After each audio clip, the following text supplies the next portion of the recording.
지난 한 주간 동안에는 하나님과 화목하고 다른 사람들과 화목하고 평화의 왕이신 예수님을 전파하며 사셨다면, 이번 주에는 진정한 종교 개혁자의 신앙인이 되셔서 빛과 소금같이 선한 영향력을 끼치며 사시기를 주님의 이름으로 축원합니다. 오늘은 종교개혁주일입니다. 종교개혁은 1517년 유럽에서 일어난 교회 혁신운동입니다. 유럽의 중세시대, 지금의 천주교밖에 없었던 시대, 그 교황의 권위가 너무도 커지면서 반대로 하나님의 말씀인 성경의 권위가 약해졌던 그런 시대였습니다. 교회가 성도들에게 예수 안에서 자유와 안식을 누리게 하기보다는 교회의 전통, 교회의 의식, 교회의 율법을 더 무겁게 지킬 것을 요구했던 시대였죠. 해서 이 시대를 신앙의 암흑기라고 부르기도 합니다. 종교개혁은 이 마르틴 루터라고 하는 사람, 1517년 10월 31일 면지부라고 하는 내용을 비롯해서 95개조의 당시 천주교에 대한 반박문을 발표하면서 발단이 됐습니다. 오직 의인은 믿음으로 말미암아 살리라. 성경의 말씀을 의지하고 이 말씀대로 살기를 결단한 이 루터, 당시 가장 막강한 힘을 행사했던 천주교회의 권력 앞에 정면으로 도전장을 던진 겁니다. 루터는 그때부터 목숨을 걸고 이 성경 말씀을 위해서 힘겨운 싸움을 싸우기 시작을 했습니다. 많은 교회, 많은 성도들이 이 종교개혁 운동에 참여했고, 이 교회 혁신 운동이 전 세계적으로 퍼지게 됩니다. 루터는 교회는 항상 개혁이 될 준비가 되어 있어야 된다 강조를 했습니다. 한마디로 이 종교개혁은 끝난 것이 아니라 지금도 계속 이루어져야 한다는 뜻입니다. 그렇다면 우리 한국교회 현실은 어떻습니까? 지방에도 교회가 없는 마을이 없습니다. 전국 방방곳곳에 교회들이 존재합니다. 1980년대 중반 후반에는 우리 한국인의 4분의 1이 기독교인이라고 자랑했던 그런 때도 있었습니다. 한국교회가 위국의 선교사를 몇 명 파송했느냐, 한국의 교회가 몇 개가 있는가, 교인들이 얼마인가, 이런 요소들이 한국교회 자랑이 되기도 했습니다. 하지만 여러분, 이것보다 훨씬 더 중요한 것이 있습니다. 그것은 바로 한국교회가 정말 교회다운가 이겁니다. 큰 교회가 우리나라에 얼마나 많은가, 이것은 중요하지 않습니다.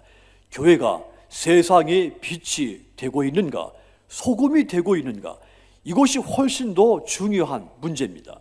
한국에 교회가 이렇게 많은데 왜 점점 더 예수님의 향기가 사라지고 있는 것일까?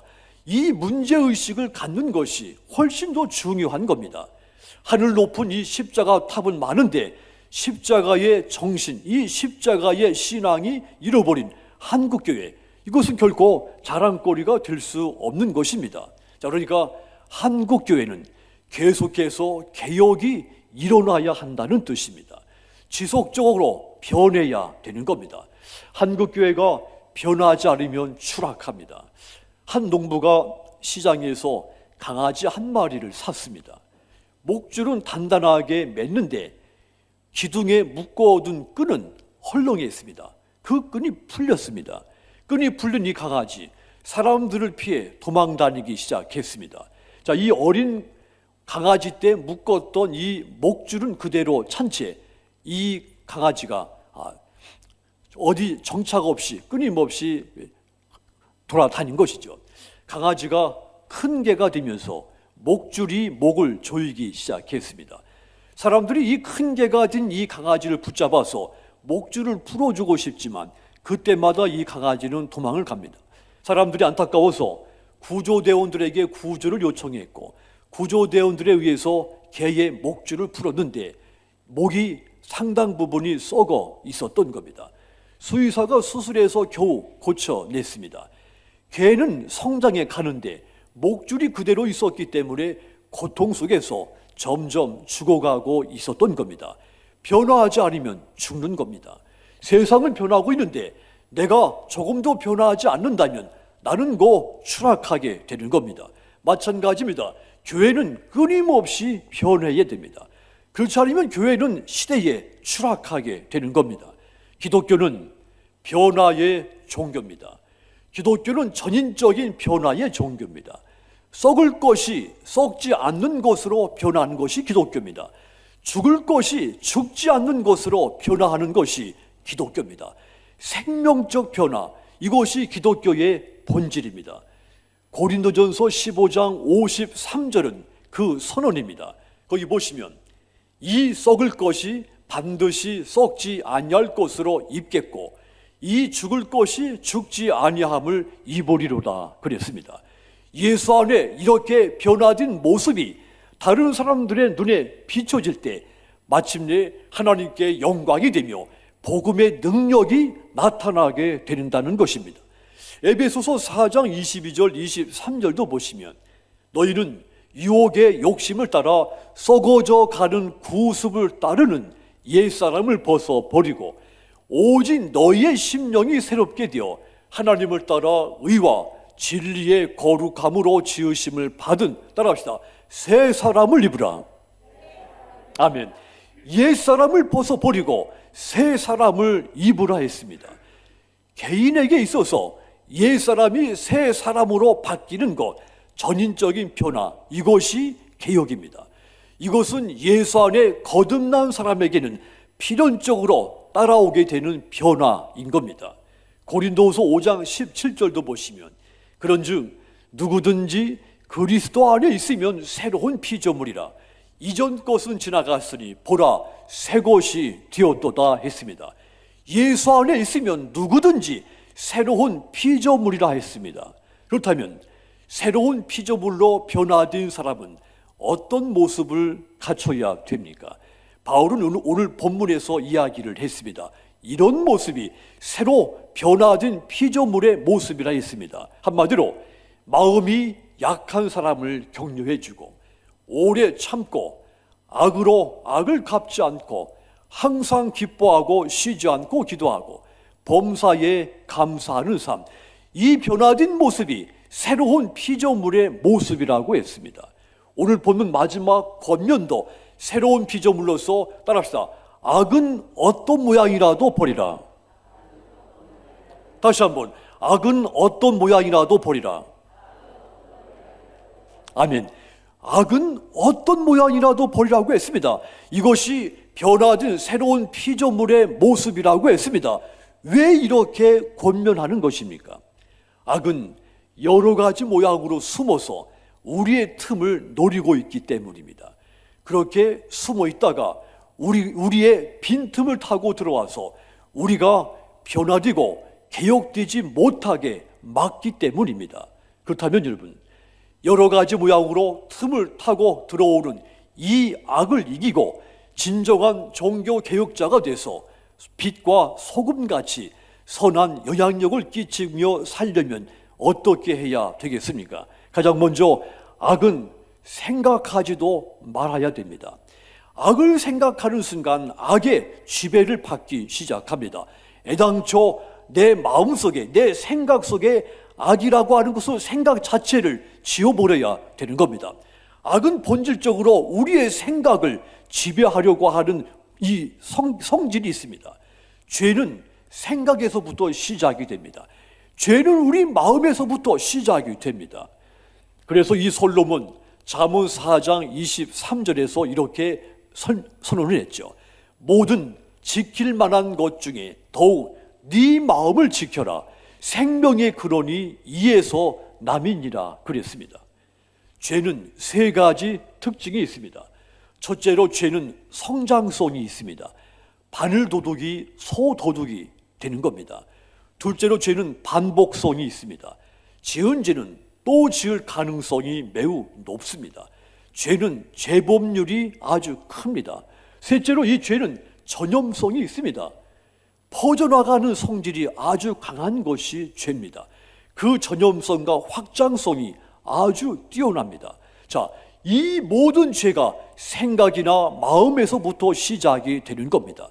요한복음 13장 2절 보시면 마귀가 벌써 시몬의 아들 가룟 유다의 마음에 예수를 팔려는 생각을 넣었다 했습니다. 마귀가 시몬의 생각 속에, 시몬의 마음 속에 예수를 팔아야 되겠다, 이 생각을 집어넣어 줬다 했습니다. 마귀는 사람의 마음 속에 죄의 생각을 집어넣어 범죄하게 만듭니다. 그래서 마음 속에 악은, 내 생각 속에서 악은 생각하지도 말아야 되는 겁니다. 이사야서 55장 7절도 보시면 악인은 그의 길을, 불의한 자는 그의 생각을 버리고 여호와께로 돌아오라. 그리하면 그가 긍휼히 여기시리라. 우리 하나님께로 돌아오라. 그가 너그럽게 용서하시리라 그랬습니다. 그의 불의한 자는 그의 생각을 버리라 했습니다. 한마디로 생각이 죄의 시작이 된다는 말입니다. 그래서 악은 그 모양이라도 버리라, 이 말은 악은 애당초 생각하지도 말라는 뜻입니다. 그러므로 여러분, 악을 행하지 않으려면, 죄를 범하지 않으려면 시시각각으로 내 생각 속에 악을 생각하게 만드는 마귀의 침투를 대적해야 되는 겁니다. 그러면 여러분, 이렇게 우리 생각 속에 악을 심어놓고 악을 끊임없이 생각하게 만들어서 그 악을 행하게 만드는 이 유혹의 마귀 대적하려면 어떻게 해야 되겠습니까? 내가 정신을 바짝 차리고 있으면 될까요? 내가 의지를, 강한 진념과 의지만 갖고 있어도 이 마귀의 유혹을 이길 수 있겠습니까? 아닙니다. 범사에 하나님의 말씀으로 무장돼 있어야 됩니다. 내 의지나 집념, 내 가치 판단은 끊임없이 변합니다. 마귀의 이것은 큰, 한마디로 이 마귀 앞에서 나의 의지는 지켜내기가 어려운 겁니다. 시편 119편 9절 보시면 청년이 무엇으로 그의 행실을 깨끗하게 하리이까? 주의 말씀만 지킬 따름이니라. 청년이 의지를 가지고 자신의 행실을 경건하게 깨끗하게 할 수 있다고 생각하지 말라고 했습니다. 오직 하나님의 말씀이 이 청년의 행실을 깨끗게 할 수 있다 했습니다. 우리가 그와 같습니다. 그러므로 여러분, 범사의 말씀으로 무장하고 깨어 있어서 여러분 생각 속에 악은 그 모양이라도 생각하지 않기를 주님의 이름으로 부탁을 드립니다. 하여 전인격적으로 변화된 진정한 종교개혁가의 신앙인이 되셔서 이 세상에서 빛과 소금같이 선한 영향력을 끼치는 여러분들이 다 되시기를 주님의 이름으로 축원합니다. 또한 악을 이기고 진정한 종교개혁자가 되려면 어떻게 해야 되겠습니까? 악을 가까이 하지 말아야 됩니다. 따라합시다. 악을 멀리하자. 시편 1편 1절과 2절은 이 소중한 교훈입니다. 복 있는 사람, 악인들의 꾀를 따르지 아니하며 죄인들의 길에 서지 아니하며 오만한 자들의 자리에 앉지 아니하고 오직 여호와의 율법을 즐거워하여 그 율법을 주야로 묵상하는도다. 악인의 꾀를 쫓지 말라 했습니다. 죄인의 길에 서지도 말라 했습니다. 오만한 자의 자리에 앉지도 말라 했습니다. 한마디로 악을 가까이 하지 말라는 뜻입니다. 신혼부부 한 쌍이 있었습니다. 이 남편, 이별 노래를 매우 좋아했습니다. 이 남편이 좋아하는 이별 노래가 13곡이 있었습니다. 자, 이분은 퇴근하면 기타를 들고 그 거실 소파에 앉아서 이 13곡의 이별 노래를 메들리로 부르는 것이 그날 하루 일과 중에 가장 즐거운 일 중에 하나였습니다. 상대적으로 이 아내는 음식을 장만하면서 매일 13곡의 남편의 부르는 이별 노래를 듣게 됩니다. 안타깝게도 그들 신혼부부 1년 후에 헤어지고 말았습니다. 이별 노래를 너무 가까이 한 나머지 결국 이별하게 된 겁니다. 반대로 상상해 보십시오. 이 남편이 사랑 노래를 13곡을 매일같이 불렀더라면 아마도 그들은 그 어느 가정보다 행복하게 살고 있었을 겁니다. 찬송가는 영혼을 건드리고 유행가는 우리의 이 낮은 마음을 건드립니다. 건전하지 못한 노래, 영혼과 마음을 무겁게 더럽게 만드는 겁니다. 그래서 이런 요소들은 보지도 듣지도 사지도 말아야 하는 겁니다. 가까이 하지 말아야 되는 겁니다. 이런 요소들, 죄를 끊임없이 생각나게 만들고 죄를 짓고 싶은 충동을 끊임없이 내 안에서 일으켜내기 때문입니다. 그러면 여러분, 적극적으로 악을 가까이 하지 말고 진정한 종교 개혁가가 돼서 빛과 소금처럼 선한 영향력을 끼치는 여러분들 다 되시기를 주님의 이름으로 축원합니다. 또한 우리가 악을 이기고 진정한 종교 개혁가가 되려면 어떻게 해야 되겠습니까? 내 안에 끊임없이 일어나는 악의 욕망을 눌러야 됩니다. 내 속에는 끊임없이 악이 원하는 것을 하고 싶은 욕망이 꿈틀거립니다. 이것을 끊임없이 눌러 앉혀야 됩니다. 그런 사람이 악을 이기고 진정한 종교 개혁자가 되는 겁니다. 하나님께서 인류 최초의 살인자 가인에게 이렇게 말씀했죠. 죄가 너를 원하나 너는 죄를 다스려야 된다. 모든 사람은 아담과 하와의 후손입니다. 자, 그러니까 알고 보면 우리 모두는 친척인 겁니다. 저는 이 씨지만 김 씨나 박 씨, 여러분 모두가 저의 친척이 되는 거죠. 한 조상에서 나왔기 때문입니다. 자, 그러니까 우리가 모두가 다 서로 존중해주고 서로 아껴야 될, 서로 사랑을 해야 될 그런 분들인 것이죠. 자, 그런 뜻에서 우리 옆 사람 인사합시다. 사랑으로 축복하겠습니다. 사랑합니다. 다시 한번 사랑합니다. 여러분의 소중한 가족이기 때문입니다. 친척이기 때문이죠. 자, 그런데 여러분, 처음 사람, 우리의 이 똑같은 조상, 이 아담과 하와가 선악과를 따먹었습니다. 그래서 모든 사람들 속에 선악이 들어오게 된 겁니다. 선도 들어오고 악도 들어오게 된 겁니다. 그때부터 인간의 마음속에 죄의 소원, 그러니까 죄가 하고 싶은 욕망이 일어나기 시작한 겁니다. 그런데 여러분, 그 죄의 욕망을 눌러야 하는 겁니다. 이것이 얼마나 어려운 일인지 마치 피눈물이 나는 전쟁과도 같은 겁니다. 세상에서 가장 강한 적은 외부에 있지 않습니다. 자기 자신이 자신의 가장 강한 적입니다. 내가 나를 이긴다는 것이 가장 어려운 일이죠. 자, 그런데 내가 나를 이겨야 되는 겁니다. 내가 나를 이겨야 한다는 것은 새로운 피조물이 된 내가 옛사람의 나를 이겨야 된다는 뜻입니다. 자, 그러니까 죄의 욕망으로 가득 차 있는 옛사람의 나를 이겨야만 내가 새로운 피조물로서의 존재감이 드러나게 되는 것이죠. 악을 이기고 진정한 종교 개혁자가 될 수 있는 겁니다. 그래서 악을 이기고 진정한 종교 개혁자의 신앙인으로 살기 위해서는 반드시 내 속에서 끊임없이 일어나고 있는 이 욕망, 이것을 눌러 앉혀야 되는 겁니다. 하나님은 소돔과 고모라 성에서 의인 10명을 찾지 못해 유황불로 멸망을 시켰습니다. 소돔과 고모라 성, 고대 도시 가운데 굉장히 발달된 도시였습니다. 이 성이 악의 욕망들로 가득 차 있었습니다. 그 욕망을 누를 사람 10명이 없었던 겁니다. 악의 욕망을 누르고 신앙을 개혁할 사람 10명이 없었기 때문에 멸망을 당한 겁니다. 하나님은 또 예레미야 선지자에게 예루살렘 거리를 다니면서 의인 한 명만 찾으면 망하지 않게 하시겠다고 말씀을 했습니다. 악의 욕망을 누르고 신앙을 개혁할 단 한 명이라도 찾아보라는 겁니다. 그러면 망하지 않게 하겠다 하셨습니다. 그렇습니다.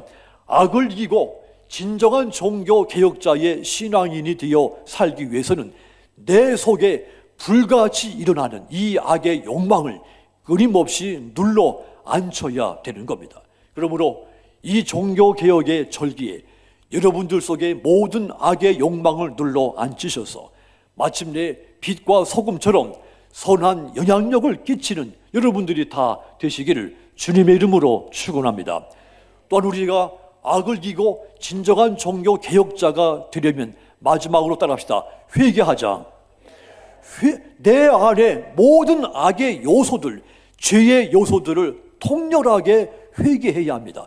그런 사람이 악을 이깁니다. 그런 사람이 진정한 종교개혁자가 되는 겁니다. 마태복음 5장 3절, 심령이 가난한 자 복이 있나니 천국이 그들의 것이라 했습니다. 가난한 마음을 복이 있다 했습니다. 가난한 마음이 복이 있다, 이 말씀은 청결한 마음과 직결되는 말씀입니다. 자, 그러니까 마음을 청결하게 하려면 회개해야 한다는 뜻입니다. 로마서 1장 29절에서 31절까지 내용을 보면 악한 자들 속에는 불의가 있고 추악, 탐욕, 악의가 있고 시기, 질투, 살인, 분쟁, 사기, 악도, 수군수군, 비방, 교만, 악을 도모하는 행위, 부모를 거역하는 행위, 무정, 무자비, 이런 것들로 가득 차 있다 했습니다. 이런 죄의 요소들 모두 마귀의 속성들입니다. 하나님의 뜻을 거스르게 하는 요소들인 겁니다. 이런 죄의 요소들을 통렬하게 회개할 때 마침내 악을 이기고 진정한 종교개혁가가 될 수 있는 겁니다. 로마서 8장 7절 8절 보십시오. 육신의 생각은 하나님과 원수가 되나니 이는 하나님의 법에 굴복하지 아니할 뿐 아니라 할 수도 없습니다. 육신에 있는 자들은 하나님을 기쁘시게 할 수 없느니라. 육신에 있는 자들, 악의 요소, 죄악의 요소를 가득 품고 있는 사람, 하나님을 기쁘게 할 수 없다 했습니다. 마음의 변화와 개혁은 자신의 실체를 정확하게 인정하고 하나님 앞에 철저하게 그 실체를 회개할 때 이루어지는 겁니다. 오순절에 베드로의 설교를 들은 수많은 무리들, 성령을 받고 그들이 가장 먼저 나타낸 그 모습이 형제들아 우리가 어찌할꼬 통렬하게 회개하며 부르짖었습니다. 자신들 내면 속에 있는 악의 요소들, 죄의 요소들, 다른 사람들과의 관계에서 잘못한 죄의 요소들, 이것이 가장 먼저 떠올랐습니다. 해서 그것을 가장 먼저 통렬하게 회개를 한 겁니다. 이때 사도행전 2장 37절 38절 보시면 베드로가 선포하기를 너희가 회개하고 각각 예수 그리스도의 이름으로 세례를 받고 죄사함을 얻으라. 그리하면 성령을 선물로 받을 것이라 했습니다. 한마디로 회개하여 죄사함을 받고 성령을 선물로 받으라고 했습니다. 그렇습니다. 악을 이기고 진정한 종교 개혁가가 되기 위해서는 내 내면 속에 모든 악의 요소들, 죄의 요소들 통렬하게 회개해야 하는 겁니다.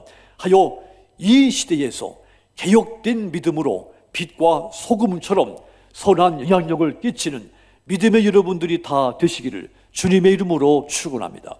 사랑하는 성도 여러분, 종교개혁은 과거 한 번 일어났던 역사적인 사건이 아닙니다. 언제나 어디에서든지 멈추지 않고 일어나야 하는 사건인 겁니다. 루터는 말씀드렸듯이 교회는 항상 개혁되기 위해 준비가 되어 있어야 한다는 것을 강조했습니다. 그래서 지금 우리는 종교개혁이 끝나고 그 완성을 기념하는 종교개혁 기념주의를 지키는 것이 아닙니다. 현재 진행형의 종교개혁 기념주의를 지키고 있는 겁니다. 지금의 한국교회와 세계교회의 상태를 보십시오. 또 한 번의 종교개혁이 일어나야 할 상태입니다. 루터가 중세시대 잘못된 종교 권력에 맞서 개혁을 외쳤다면 지금 이 시대에서는 선한 영향력을 미치지 못하고 맛을 잃은 교회와 우리 자신을 위해서 또 다른 형태의 종교개혁이 일어나야 할 상태가 된 겁니다. 자, 이 시대에 진정한 종교개혁자가 되시기 위해서 악은 생각하지도 말고 악을 적극적으로 멀리하시고 악의 욕망을 끊임없이 눌러 앉히시고 내 속에 악의 요소, 죄악의 요소들을 통렬하게 회개하시기를 부탁드립니다. 하여 진정한 종교개혁자의 신앙인이 되셔서 이 세상 속에 빛과 소금처럼 선한 영향력을 끼치는 믿음의 여러분들 다 되시기를 주님의 이름으로 축원합니다. 기도하겠습니다.